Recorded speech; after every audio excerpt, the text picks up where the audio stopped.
আমার ভাইয়েরা এবার ভালো করে শুনেন ওই লোকমান যে কথাগুলো আল্লাহ কোরআনে তুলে ধরেছেন সন্তানকে ওসিয়ত করেছিলেন লোকমান কি করেছিলেন এ মুসলমান ভাই ভালো করে শুনবা আমি যদি চাই আমার সন্তান যেন নেককার হয় আমি যদি চাই আমার সন্তান যেন নামাজি হয় আমি যদি চাই আমার সন্তান যেন আল্লাহওয়ালা হয় আমি যদি চাই আমার সন্তানটা যেন সমাজে ভদ্র হয় আজকে সমাজে অনেক যুবক আছে চলাফেরা দেখলে অভদ্র মানুষ হয় কথাবার্তা শুনলে মানুষ হয় এটা আস্তাকে অভদ্র করে অভদ্র কথা হয় কি হয় না তার চলাফেরা দেখে মানুষ তারও গালি দেয় তার বাবারও গালি দেয় ওই অভদ্র গরু অভদ্র কথা জোরে হয় কি হয় না এর জন্য আল্লাহ বলেন এ বান্দা লোকমানের কথাগুলো ভালো করে শোনো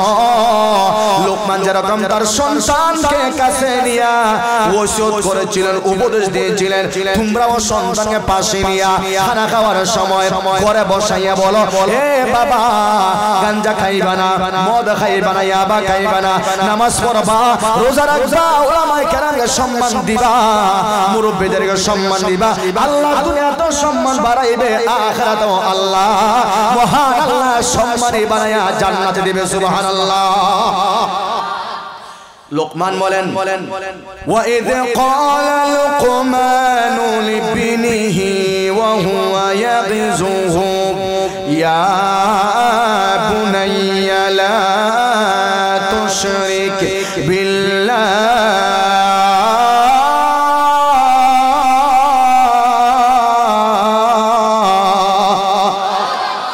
লোকমানের এক নাম্বার নসিহত হলো এ সন্তান ভালো করে শুনবা আমি বাবার এক নাম্বার উপদেশ হলো মহান আল্লাহর সঙ্গে কাউকে শরীক করিও না জোরে বলেন কি করিও না আর একটু জোরে কোন কার সাথে শিরিক করতা না লোকমান সন্তানকে এক নাম্বার উপদেশ দিলেন এ সন্তান সাবধান আল্লাহর সঙ্গে শিরিক করবা না কারণ মহান আল্লাহ শিরিক গুনাহ maaf করবে না ঠিক কিনা আল্লাহ রাব্বুল বলেন ইন্নাল্লাহা লা ইয়াগফিরু আন ইউশরাকা ওয়া ইয়াগফিরু মা দুনা যালিকা লিমান ইয়াশা আল্লাহ বলেন বান্দা আমি আল্লাহ নামাজ পড়ো নাই এইটা maaf করতে পারবো রোজা রাখো না এটা maaf করতে পারবো এ বান্দা ভালো করে শোন হজ করো নাই যাকাত দাও নাই আমি আল্লাহ maaf করতে পারবো গাঞ্জা খাইছো maaf করতে পারবো এ বান্দা ইয়াবা খাইলা ট্যাবলেট খাইলা জিনা করলা যাকাত দিলা না আমি আল্লাহ এটা maaf করতে পারবো কিন্তু রে বান্দা শোনো আমি আল্লাহ বললাম শিরিক গুনাহ কোনদিন আমি আল্লাহ maaf করব না ঠিক কিনা শিরিক আল্লাহ maaf করে না এক নাম্বার লোকমান তার ছেলেকে বললেন শিরিক করবা না দুই নাম্বার লোকমান এবার বললেন ওয়া ওয়াসাইনাল ইনসানা বিওয়ালিদাইহি ইহসানা এবার লোকমান বললেন সন্তান আমি বাবা হয়ে তুমি সন্তানকে ওসিয়ত করলাম উপদেশ দিলাম দুই নাম্বার হলো ওরে সন্তান শোনো সাবধান মা বাবার সঙ্গে বেয়াদবি করবা না মা বাবার হক আদায় করবা এক কথায় মা বাবার সঙ্গে তুমি ভালো ব্যবহার করবা কার সঙ্গে ভালো ব্যবহার করবা কত জোরে হল না মা বাবার সঙ্গে লোকমানের দুই নাম্বার উপদেশ সন্তানকে দিয়েছে আমরা সন্তানের দিমুনি উপদেশ না হুজুর চুরি করুক আমার হেড বর্ত কথা জোরে হয় না হুজুর হারাম চুরি করুক আমার তো হেড পড়ে বাপের তো হেড পড়ে হুজুর চুরি ডাকাতি জোয়া বদমাইশি যা আছে করুক আমার তো একের জায়গা ও কথা হয় না না এরকম করলে দুনিয়াতেও শান্তি নেই মরার পরে খালি গুতা আর কিল ছাড়া কিচ্ছু কথা হয় না ঠিক না ঠিক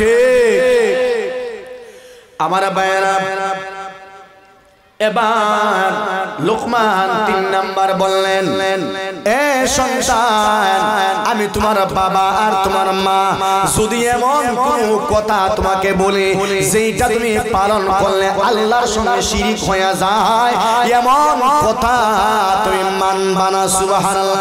নাই এমন কথা মানা দরকার নাই, এমন কথা মানার কি নাই ভাই, দরকার নাই।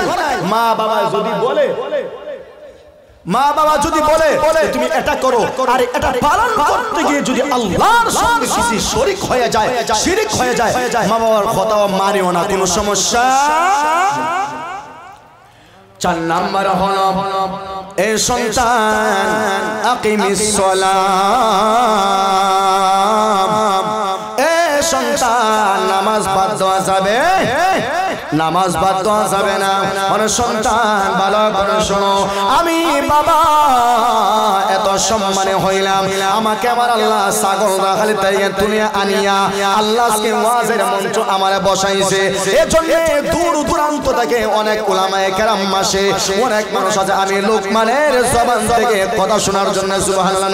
নাই এ সন্তান ভালো করে শুনবা, এজন্য আমি বললাম তুমি যদি নামাজ না পড়ো, এক কথায় বললাম রে সন্তান, নামাজ পড়ার কারণে আল্লাহ সম্মানী বানাইবে। কারণ একজন মানুষ যদি ইমানদার হতে চায়, পরিপূর্ণ মুমিন হতে চায়, 1 নাম্বার হাতিয়ার হলো তার নামাজ ঠিক কিনা। নামাজ ছাড়া আল্লাহর ওলি আদায় নেই, কথা জুড়ে হই না। কিয়ামতের মাঠে সবার আগে কে হিসাব লইব? قال النبي صلى الله عليه وسلم أول ما يحاسب به العبد يوم القيامة الصلاة। আল্লাহর পয়গম্বর বললেন, হে উম্মত আমার, কিয়ামতের মাঠে আমার আল্লাহ সবার আগে নামাজের হিসাবটা নেবেন, ঠিক না বেঠিক? কাজে আমরা নামাজ পড়া লাগে না। ও হুজুর, আসরের আজান হইল, নামাজ পড়লাম, আমার কি চাইছে গেছে, মেলায় ফুচকা খাইলাম, চা খাইলাম, ডাইলের বড়া খাইলাম, গুড়াইলাম, সব করে দিলাম, আমার তো কোনো ক্ষতি হইল না। ও হুজুর, মাগরিব পড়তাম না, আমি সব করে দিলাম, আমার তো কোনো ক্ষতি হইতো না। ও হুজুর, ইয়াসান নামাজ পড়তাম না, কোনো সমস্যা না। আমার আল্লাহ বলে, বান্দা শোনো, মাগরিব পড়লা না, আমি আল্লাহর গজবে তোরা ধরে নাই। এশা পড়লা না, আমি আল্লাহর গজব আসে নাই। ফজর পড়লা না, আমি আল্লাহর গজব তোরা ধ্বংস করে নাই। জোহর পড়লা না, আমি আল্লাহর গজব তোরা ধ্বংস করে। জানোস তুই কি কারণে? কারণ বান্দা, আমি তোর নিজের হাত দিয়ে বানাইলাম, আর তোর প্রতি আমি আল্লাহর মায়া এবং দয়া তোর বাবা মার চাইতে বেশি, ঠিক কিনা? এজন্য আল্লাহ মারে না, নাইলে গাঁটটা দুইটা জমিনের ভিতরে ঢুকাই দেওয়ার ক্ষমতা আছে। কথা হয় না? আজান হয়েছে, তুমি ল্যাংটায় নাচ দেখো, আল্লাহ ইচ্ছা হলে বড় সহ জমিনের ভিতরে ডাবাই দিতে পারে না? কথা হয় না ভাই? পারে কি পারে না? এখানে ওয়াজ হইতাছে, আরে মেলা ব্যবসা, ব্যবসায়ী ব্যবসা করতেছেন, বুঝা গেল তার দুনিয়াটাই আসল। আল্লাহ ইচ্ছা হলে কারণের মতো জমিনটার হাকল দিয়ে সম্পূর্ণ ব্যবসায়ী সহ বাচ্চা কাচ্চা যা আছে সব কিছু জমিনের মধ্যে ডাবাই দিতে পারেনি। কিন্তু আল্লাহ হয় বান্দা, না রে আমি তুই বানাইছি। সুবহানাল্লাহ। নাই আল্লাহ বান্দা রে, আমি তো তোরে বানাইছি, আমার মায়া আছে না? তোর মার মায়া কতটুকু বেটা? হ্যাঁ, আমি আল্লাহর মায়া হলো 99 ভাগ, আর তোর বাবা মার ভিতরে দিছি 1 ভাগ। সুবহানাল্লাহ। নাই হ্যাঁ, আল্লাহর মায়া আছে না? নাই। আর আজকে আমরা কি করি? নামাজ নাই, কিচ্ছু নাই। ওয়াজ কেন দিতে আসুন তারা? নামাজি যেন নামাজি হয়, সুদকুর যেন আরো বেশি করে সুদ খাওয়া শিখে না, হ্যাঁ না সুদ সারে। এক কথায় মানুষ যেন ইমানওয়ালা হয়, আমলওয়ালা হয়। সুবহানাল্লাহ। জোরে আমার বায়ানা, লোকমান সন্তানকে এবার ওসিয়ত করে 5 নাম্বার জোরে বলেন, কয় নাম্বার? এ সন্তান ভালো করে শুনবা, এই জমিনে তুমি চলবা নম্র, ভদ্র এবং বিনয়ের সাথে চলবা। সুবহানাল্লাহ। আর আমরা একটু টেকা হইলে অহংকারের ঠেলায় জমিনে সাকি দেখাইতে যাই। কথা জোরে হয় না? অহংকারের ঠেলায় গোড়া সাকি দেখাইতে যাই।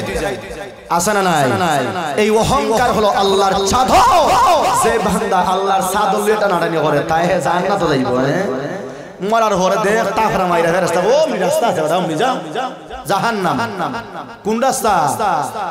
6 নাম্বার লোকমানের উপদেশ হলো, ও সন্তান, দুনিয়াতে তুমি আইলা খালি তুমি টেকাওয়ালা থাকবা কোনো কথা নাই, সব সময় তোমার আল্লাহ সুখী করবা এটা কোনো কথা নাই। সব সময় কিছু কিছু সময় এমন আসতে পারে, বিপদ আসতে পারে, এই বিপদের সময় সবর করবা কার উপরে? কথা জোরে হয় না, কার উপরে? সবর করতে হবে। সবর ও একটা সবর আলা তাআত, এই সবর করাও একটা আল্লাহর ওলির আলামত। সুবহানাল্লাহ। সবর করা কেন আলামত? আল্লাহর ওলিদের আলামত। আর আমরা আজকে বেসবর নাই, সবর নাই। বিয়ার বলে গেলে ওই 1000 টাকা দিছি বা কেমনে একটা কম খাইতাম, এই জরিনা দুপুরে আইছিস না, রাত্রে রাত দিস না, একবারে রাত্রে আর দুপুরে লোড ভরে লইম কথা হই না। হ্যাঁ, আল্লাহ হেফাজত করে। 7 নাম্বার, ও সন্তান, তোমাকে যদি আল্লাহ টাকা পয়সা দেয়, তুমি হাত করার মধ্যে মোটামুটি আলহামদুলিল্লাহ অনেক নামি দামি মানুষ যদি আল্লাহ তোমার বানায়, গরিব মানুষের কাছ থেকে তুমি মুখ ফিরাইয়া নিও না। এক কথায় মানুষ বিপদ আপদে যখন তোমার কাছে আসবে, মানুষের দিক থেকে মুখ ফিরাইয়া নিও না, কারণ এটা একটা কলঙ্ক। কথা কইন ঠিক না বেঠিক? হ্যাঁ, কিছু কিছু দুনিয়া আছে না আমরা এলাকা, আসসালামু আলাইকুম 100 টাকা দেন, দেবানা সাই তুই না মুখ কথা হয় না। কুরবানির সময় আইতাছে বাড়ির গেইটটা বানাইছে, এটা জাহান্নামের গেইট, মানুষ ঢুকতে পারে না। মিয়া তোমার কাছে সাহায্য চাওয়ার লাগে, গেইটের 3 হাত দূর গেইটটা লাগাই তোরা